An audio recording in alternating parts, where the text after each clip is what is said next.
آخری ایک سوال میں خود ہی کر لیتا ہوں، وقت کم ہے چونکہ، آپ بتا دیجئے احناف کے اعتبار سے، ہماری بہن ہے، بیوہ ہے، ہمارے ساتھ رہتی ہے، تو کیا ہم اس کو فدیہ دے سکتے ہیں؟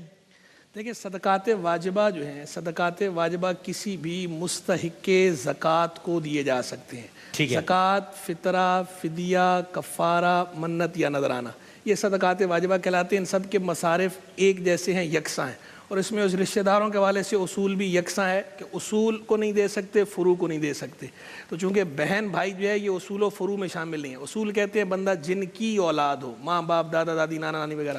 فروع جو بندے کی اولاد ہوں، بیٹا بیٹی، پوتا پوتی، نواسہ نواسی وغیرہ. اور زوجین آپس میں ایک دوسرے کو نہیں دے سکتے. میاں بیوی کو نہیں دے سکتی، بیوی میاں کو نہیں دے سکتی، میاں بیوی کو نہیں دے سکتا. باقی جو رشتہ دار ہیں، رشتہ داروں کو دیا جا سکتا ہے بشرطے کہ وہ غنی نہ ہوں، صاحب نصاب نہ ہوں، اور دوسرا یہ کہ سید نہ ہوں. کہ ہمارے ہاں جو ہے بنو ہاشم کو جو ہے وہ صدقہ واجبہ نہیں دیا جا سکتا کیونکہ مال کا میل ہوتا ہے. بنو ہاشم کی تکریم کے پیش نظر اسے ممنوع قرار دیا گیا. تو اگر ان کی بہن جو ہے وہ صاحب نصاب نہیں ہے اور بنو ہاشم میں سے نہیں ہے تو بہن کو دیا جا سکتا ہے، فطرہ بھی دیا جا سکتا ہے، فدیہ بھی دیا جا سکتا ہے، کفارہ بھی دیا جا سکتا ہے، اور زکوٰۃ بھی دی جا سکتی ہے. ٹھیک. بنیادی مسئلہ اس کے اندر یہی آئے گا کہ اگر جو واجب النفقہ ہے اس کو نہیں دیا جا سکتا. اب مثال کے طور پر جو کیس ہے، مجھے ان کی گفتگو سے شاید ایسا لگا کہ اور کوئی ان کی دیکھ بھال کرنے والا ہے ہی نہیں. بظاہر ایسا اگر ایسا معاملہ ہے اور یہ ان کے لیے واجب النفقہ کی اس معیار پر آ چکے ہیں تو پھر ان کو نہیں دیا جا سکتا. فدیہ نہیں دیا جاتا. نہیں، فطرہ کا پوچھا، فدیہ کا پوچھا. لفظ فدیہ استعمال کیا تو پھر اس کو نہیں دیا جا سکے گا. لیکن یہ ہے کہ بہرحال اگر دوسرے جو معاملات ہیں کہ فرض کیجئے واجب النفقہ نہیں ہے اور صرف رشتہ داری ہے، تو پھر جیسا کہ مفتی صاحب نے ارشاد فرمایا، پھر یہاں پر تو بلکہ بہتر یہ ہے کہ ان کو دیا جائے، ترجیح دی جائے. اور سادات کا تو معاملہ یہی ہے کہ سادات کے لیے زکوٰۃ جو ہے وہ حرام ہے.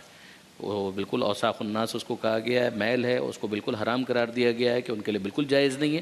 اور فطرہ بھی چونکہ زکوٰۃ کی ایک قسم ہے، لہٰذا اس کو بھی دینا حرام ہوگا سادات کے اوپر. ٹھیک ہو. یہ بھی یاد رہے کہ اگر بھائی سید اور بہن بھی سید ہے تو بھائی اپنی بہن کو زکوٰۃ نہیں دے سکتا. یہ بھی یاد رہے. اچھا، یہ ہمارے یہاں تھوڑا سا مسئلہ اچھا ہوا، یہ بھی مسئلہ ڈسکس ہو گیا. اچھا، فطرے کے حوالے سے ایک بات میں اور بھی عرض کر دوں، اگر 10 سیکنڈ ہے تو میں عرض کر دوں کہ بہت سے لوگ یہ کہتے ہیں کہ جی عید سے پہلے فطرہ نکال سکتے ہیں. تو بالکل نکال سکتے ہیں. عید کے دن نہیں دیا تو اس کے بعد قضا ہوگی، تو قضا نہیں ہوگی.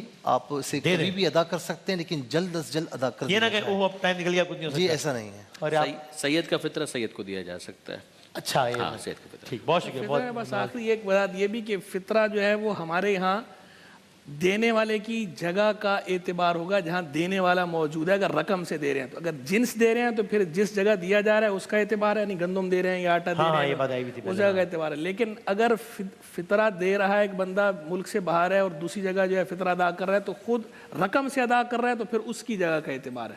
وہ جہاں پر دیا جا رہا ہے، جہاں نہیں، جہاں سے دیا جا رہا ہے، جہاں بندہ موجود ہے دینے والا رقم کی صورت میں. جس میں آپ نے ایک بات ہے کہ اس کے اندر بھی مسئلہ ہے کہ جہاں پر دیا جا رہا ہے وہاں پر نا، جہاں پر ایک انسان ہے وہاں پر پہلے فقراء کو دیکھے، اگر وہاں پر نہیں ہے تو پھر باہر بھیج سکتے ہیں، ورنہ باہر بھیج دیں. باہر بھیجے گا تو وہاں کے حساب سے دیا جائے گا. پہلے ایک بات آئی تھی افطار میں، شاید مسئلہ آیا تھا تو مفتی اکمل صاحب نے یہ بیان کیا تو آپ نے.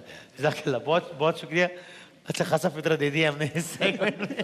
کما حق کا ادا کر دیا. فدیہ بھی ہو گیا، کفارہ بھی ہو گیا، فطرہ کفارہ بھی ہو گیا. الحمدللہ. صحیح. اور صدقہ جاریہ بھی انشاءاللہ. ایک بریک کے بعد دوبارہ حاضر ہوتے ہیں.